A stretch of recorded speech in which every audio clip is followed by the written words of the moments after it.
BSP प्रमुख मायावती ने भतीजे आकाश आनंद की पार्टी में वापसी की घोषणा की। अंबेडकर की जयंती आज प्रदेश भर में बाबा साहेब की याद में कार्यक्रम का आयोजन। गाजियाबाद पुलिस ने चोरी, लूट और खोए हुए 425 मोबाइल फोन बरामद किए। मुरादाबाद नगर निगम ने बनाया देश का पहला संविधान साहित्य वाटिका। कासगंज पुलिस ने सामूहिक बलात्कार मामले में 8 आरोपियों को गिरफ्तार किया। नमस्कार, आप देख रहे हैं पंजाबकेसरी.com। मैं हूं सत्येंद्र शर्मा। आइए रुक करते हैं उत्तर प्रदेश की कुछ बड़ी खबरों की। बहुजन समाज पार्टी की राष्ट्रीय अध्यक्ष और पूर्व मुख्यमंत्री मायावती ने एक अहम फैसले में अपने भतीजे आकाश आनंद को एक और मौका देने की घोषणा की है। मायावती ने रविवार को सोशल मीडिया प्लेटफॉर्म एक्स पर 4 अलग अलग पोस्ट के जरिए यह जानकारी दी। मायावती का फैसला ऐसे समय पर आया है जब आकाश आनंद ने सोशल मीडिया पर उनसे माफी मांगी थी और पार्टी में फिर से मौका देने की अपील की थी। मायावती ने पोस्ट साझा करते हुए लिखा कि आकाश आनंद ने अपनी सार्वजनिक पोस्ट के जरिए अपनी पुरानी गलतियों को स्वीकार किया है। उन्होंने वरिष्ठ पार्टी नेताओं को पूरा आदर देने और अपने ससुर की बातों में आगे न आने का संकल्प लिया है। मायावती ने लिखा कि इन बातों को देखते हुए उन्हें पार्टी और बहुजन मूवमेंट के हित में एक और मौका देने का निर्णय लिया गया है। अंबेडकर की जयंती आज प्रदेश भर में बाबा साहेब की याद में कार्यक्रम का आयोजन किया जा रहा है। मुख्यमंत्री योगी ने बाबा साहेब को नमन किया है। उन्होंने सर्वसमावेशी, सर्वहितग्राही, उत्कृष्ट लोकतांत्रिक मूल्यों से दीप्त एक भारत श्रेष्ठ भारत की भावना को समृद्ध करते भारतीय संविधान का शिल्पकार बताया। वे सच्चे अर्थों में भारत रत्न एवं लोकतंत्र की जीवंत पाठशाला थे। समतामूलक एवं न्यायप्रिय समाज की स्थापना के लिए उनका संघर्ष हम सभी को अनंत काल तक प्रेरणा प्रदान करता रहेगा।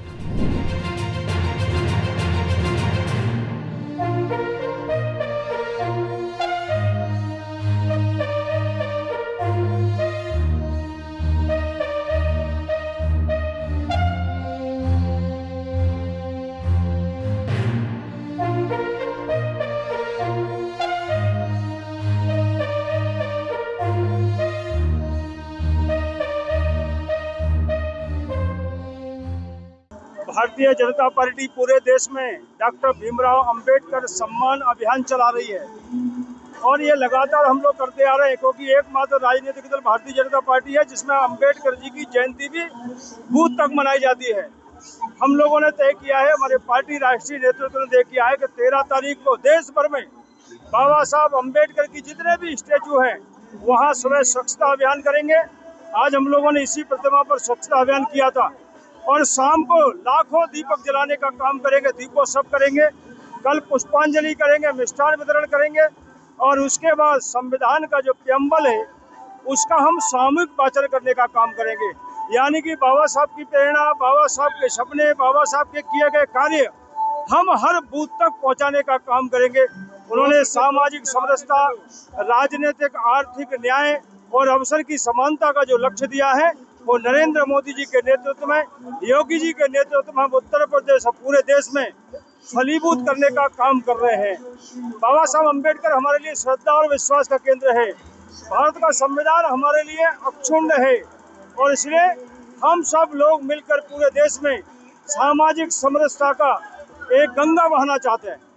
संविधान के निर्माता, पूरे देश को एक सूत्र में जोड़ने वाले, एक आम आदमी को उसके अधिकार के बारे में जागरूक करने वाले हमारे डॉक्टर भीमराव अंबेडकर जी की जयंती के अवसर पर भारतीय जनता पार्टी का हर एक कार्यकर्ता उनको हृदय की गहराइयों से याद करता है और अपनी श्रद्धांजलि दे रहा है। गाजियाबाद पुलिस को बड़ी कामयाबी हाथ लगी है। सिटी जोन पुलिस ने गुम, चोरी व लूटे गए 425 मोबाइल को बरामद किया है।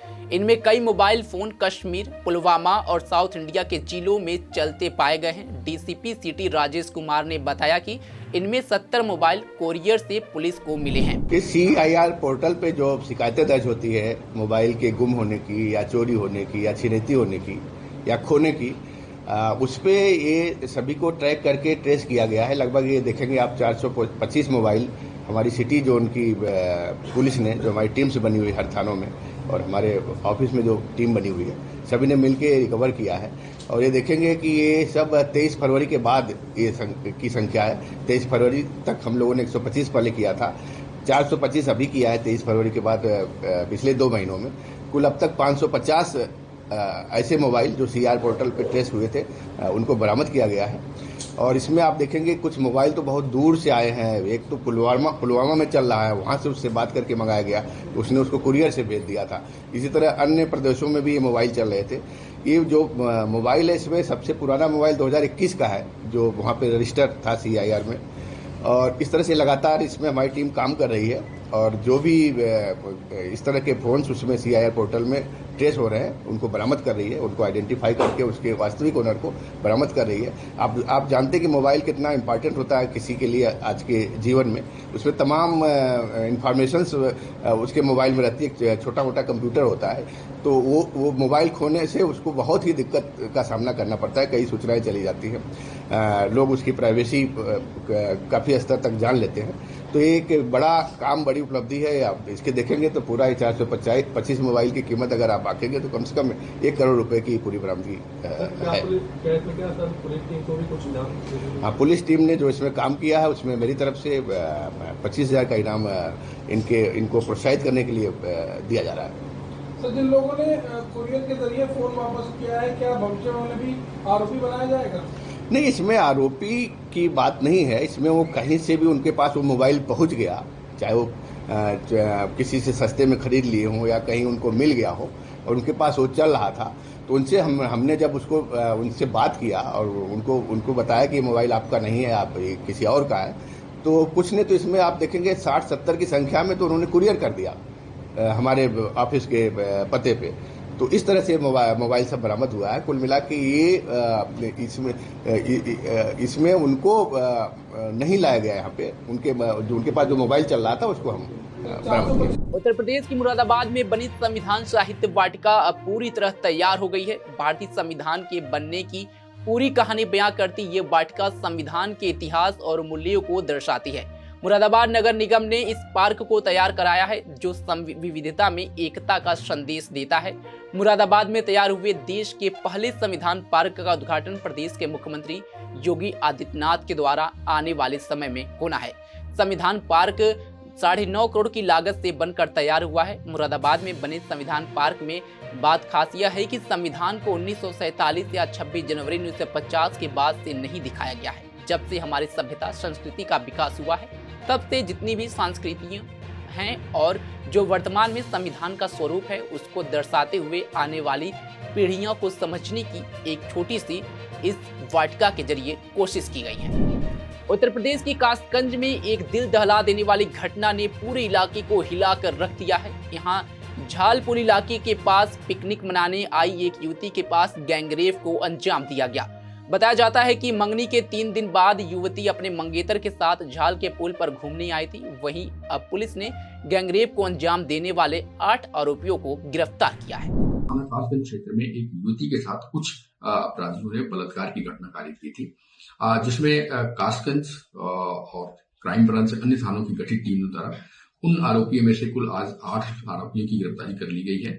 इसमें से 2 आरोपी अभी भी शेष हैं। शीघ्र ही उनकी भी गिरफ्तारी करके सभी के विरुद्ध कठोर से कठोर वैधानिक कार्रवाई की जाएगी। फिलहाल आज के लिए बस इतना ही। देश दुनिया की तमाम खबरों के लिए जुड़े रहे हमारे साथ और देखते रहिए पंजाब केसरी.com। धन्यवाद।